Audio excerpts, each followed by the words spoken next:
बिस्मिल्लाहिर्रहमानिर्रहीम। Dear students, अस्सलाम वालेकुम। आज हमारा टॉपिक है कार्बोहाइड्रेट्स। कार्बोहाइड्रेट्स आपके फर्स्ट ईयर का चैप्टर नंबर 2 का हमारे पास ये बहुत ही इम्पॉर्टेंट टॉपिक है। इस टॉपिक को हम एक वीडियो में ख़त्म नहीं करेंगे, इसके लिए हम 3-4 और वीडियोस भी बनाएंगे इसी कार्बोहाइड्रेट्स के ऊपर। तो आज कार्बोहाइड्रेट्स का इंट्रोडक्शन है कि कार्बोहाइड्रेट्स क्या होते हैं, कैसे होते हैं और इनको कार्बोहाइड्रेट्स क्यों कहा जाता है। कार्बोहाइड्रेट्स के अगर हम वर्ड्स ब्रेक डाउन करें तो carbos means carbon, hydra means water. Compounds having 1 carbon and 1 water molecule are known as carbohydrates.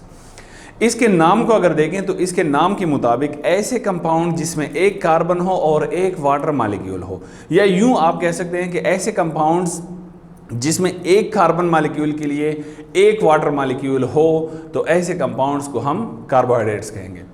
Next, compounds having hydrated carbons are known as carbohydrates, या ऐसे कंपाउंड्स कि जिसमें हाइड्रेटेड कार्बन्स मौजूद हो। Hydrated carbon से क्या मुराद है? हाइड्रेटेड कार्बन से मुराद ये है कि ऐसा कार्बन जिसमें वाटर मिला हुआ होता है, यानी वाटर मिला हुआ कार्बन मीन्स ऐसे कंपाउंड जिसमें ऐसे कंपाउंड जिसमें हाइड्रेटेड कार्बन हो, उन कंपाउंड्स को भी हम क्या कहते हैं? कार्बोहाइड्रेट्स कहते हैं। हाइड्रेटेड कार्बन और हाइड्रोकार्बन में फ़र्क है। हाइड्रोकार्बन का मतलब यह है कि कार्बन और हाइड्रोजन, हाइड्रेटेड कार्बन का मतलब यह है कि पानी और कार्बन। तो इस फ़र्क को आपने जहन में रखना है। नेक्स्ट, इसका अगर हम सिंपल फार्मूला देखें तो CH2O बनता है, जो कि यहां से सिंपल फार्मूले से भी हम देख सकते हैं कि 1 कार्बन के लिए 1 वाटर मॉलिक्यूल है। जनरल फार्मूले की अगर हम बात करें तो CnH2ON, यानी अगर कार्बन की तादाद n यहाँ पे कार्बन नंबर ज़ाहिर करता है कि कार्बन की तादाद अगर 1 है तो यहाँ पे ये भी 1 होगा, अगर ये 2 है तो ये भी 2 होगा, ये 3 है तो ये भी 3 होगा। सिंपल मतलब ये है कि जितने कार्बन होंगे उतने ही उसके लिए H2O मॉलिक्यूल होंगे। मींस अगर हम सिंपल रेशो निकालें कि हमारे पास कार्बोहाइड्रेट्स के अंदर कार्बन, हाइड्रोजन और ऑक्सीजन की रेशो क्या होगी, तो कुछ यूं होगी।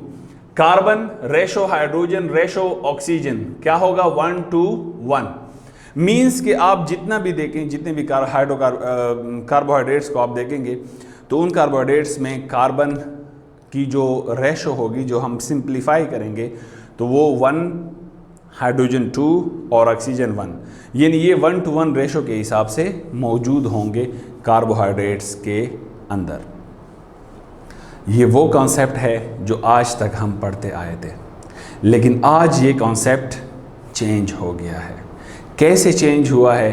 क्योंकि ये जो फार्मूला हमने बनाया, सिंपल फार्मूला CH2O, या जो हमने ऊपर रेशो निकाला कि 1:1 रेशो, तो अब बहुत सारे ऐसे कार्बोहाइड्रेट्स हैं जिसके अंदर 1:1 रेशो नहीं है, या ऐसे कंपाउंड्स हैं जिसके अंदर 1:1 रेशो तो है कार्बन, हाइड्रोजन और ऑक्सीजन की, लेकिन वो कार्बोहाइड्रेट्स नहीं है।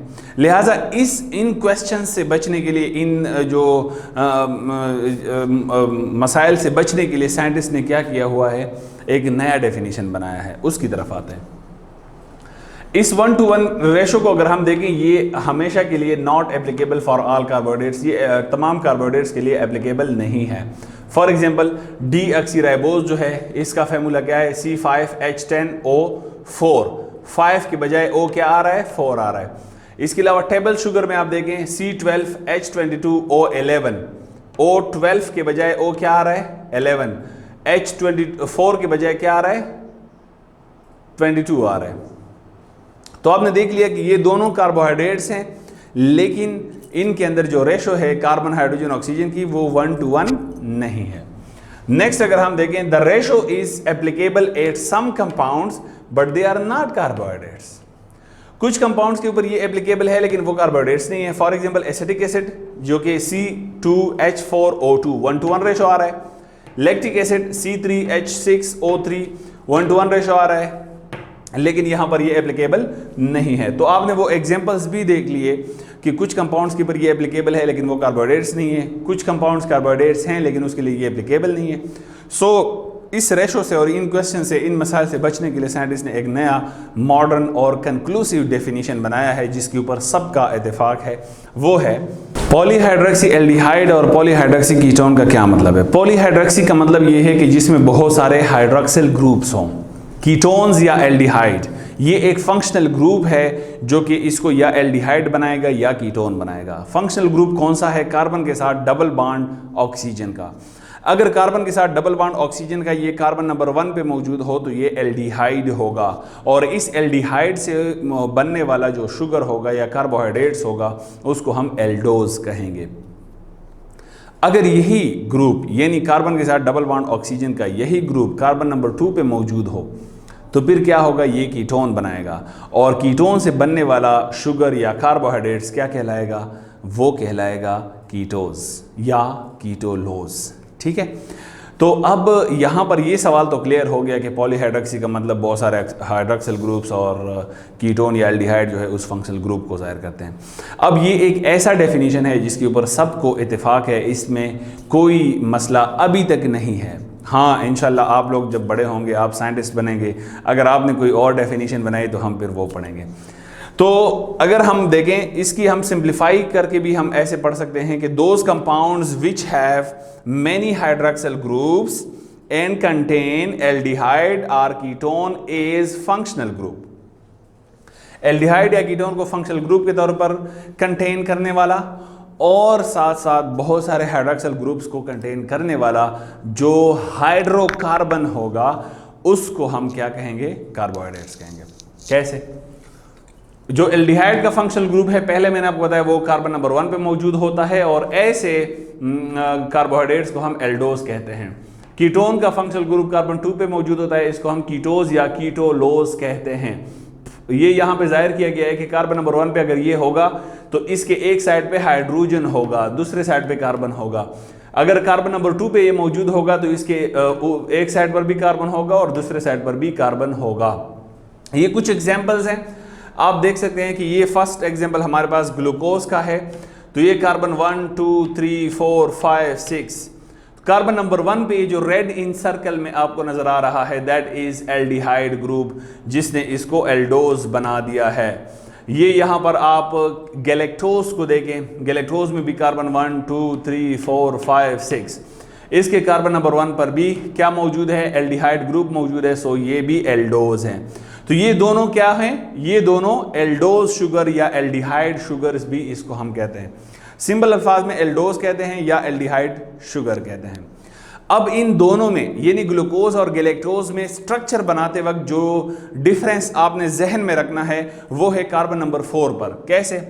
कार्बन नंबर 4 पर ग्लूकोज में OH जो है एट द राइट साइड है, जबकि जो हाइड्रोजन है वो लेफ्ट साइड पर है। यहां पर गैलेक्टोज में अगर आप देखें तो ये लेफ्ट पर है और H जो है वो राइट पर है। मतलब ये कि यहां पर इनकी शफलिंग है। यूं आप देख सकते हैं कि ये एक मिरर इमेज है कार्बन नंबर 4 का। अगर कार्बन नंबर 4 आपको ग्लूकोज का याद है तो इसका मिरर इमेज याद रखें गैलेक्टोज के लिए। अगर गैलेक्टोज का याद है तो इसका मिरर इमेज याद करें किसके लिए? ग्लूकोज के लिए। सो नेक्स्ट अगर हम देखें दैट इज फ्रक्टोज। फ्रक्टोज किसका एग्जांपल है? कीटोज या कीटोन शुगर्स का। तो ये कैसे होता है? Carbon number 1 2 3 4 5 and 6। Carbon number 1 पे आप देख सकते हैं कि कैसे जो है ये वहाँ पे कोई फंक्शनल ग्रुप नहीं है। कार्बन 2 पे फंक्शनल ग्रुप मौजूद है। कार्बन 3 जो है वैसा का वैसा ही है जिस तरह सबका होता है। कार्बन 4 में भी ये किसकी तरह है? ये ग्लूकोज की तरह है। तो आप कह सकते हैं कि ग्लूकोज और फ्रक्टोज का स्ट्रक्चर बाकी सारा सेम होता है, सिर्फ फंक्शनल ग्रुप का डिफरेंस पाया जाता है इन दोनों के दरमियान, बाकी जो है वो वैसा का वैसा होता है। ये तीनों को हम आइसोमर्स भी कहते हैं। आइसोमर्स क्यों कहते हैं? क्योंकि इन तीनों का फार्मूला C6H12O6 है, यानी कि ये सारे हेक्सोजिस हैं। हेक्सोजिस क्या होते हैं ये इंशाल्लाह हम मोनोसैकेराइड में जब इन्हीं कार्बोहाइड्रेट्स का हम क्या करेंगे क्लासिफिकेशन पढ़ेंगे तो उसमें आप पढ़ लेंगे कि मोनोसैकेराइड्स क्या होते हैं और मोनोसैकेराइड्स के अंदर हेक्सोजिस फिर क्या है। इतना आप जान लें कि हेक्सोज का मतलब है 6 कार्बन कंपाउंड। तो 6 कार्बन कंपाउंड ये तीनों हैं, फर्क सिर्फ इनकी किस में है? स्ट्रक्चर में है। तो ऐसे कंपाउंड जिसका केमिकल फार्मूला सेम हो और उसका स्ट्रक्चरल फार्मूला चेंज हो, ऐसे कंपाउंड्स को हम क्या कहते हैं? आइसोमर्स कहते हैं। तो डियर स्टूडेंट्स, आज आपने कार्बोहाइड्रेट्स के बारे में पढ़ा। कार्बोहाइड्रेट्स का इंट्रोडक्शन आपने जान लिया कि कार्बोहाइड्रेट्स होते क्या हैं। अब नेक्स्ट लेक्चर में इंशाल्लाह हम क्लासिफिकेशन ऑफ कार्बोहाइड्रेट्स पढ़ेंगे। Thank you so much. Allah Hafiz.